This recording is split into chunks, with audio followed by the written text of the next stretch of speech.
ভর্তা কার পছন্দ? আমার তো খুবই পছন্দ। আমার যখন দেখা যায় অন্য কোনো কিছু ভালো লাগে না, তখন এইভাবে সুন্দর করে ভর্তাটা বানিয়ে নিই।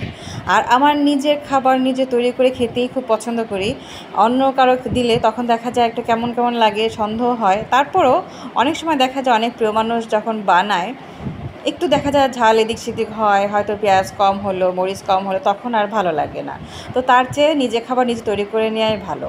তো এখন অনেক সময় দেখা যায় যে এই যে ফেসবুকে অনেক আপুরা তৈরি করে, আমার তো দেখতে খুব ভালো লাগে। তো যাদের খাবার আমার ওইভাবে ভালো লাগে তাদের মতো করে নিজে বানিয়ে নিই। তো আজ আমি ভর্তা তৈরি করব লইট্টে শুটকি।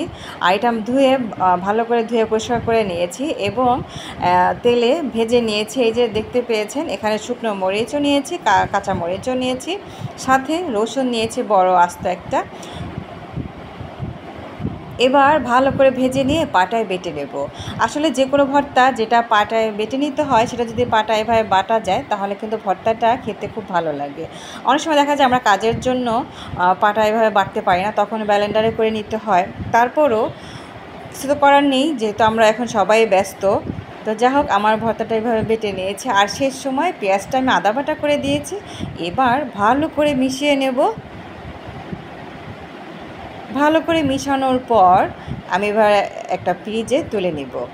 আর শেষে যে ভর্তাটা থাকবে তার মধ্যে গরম ভাত দিয়ে আমি একটু মাখিয়ে নেব। আমার তো এভাবে পাটায় মোছা যে ভাতটা, এটা খেতে ভালো লাগে। আসলে ভালো লাগে, এটা একটা অভ্যাস হয়ে গেছে সব সময়।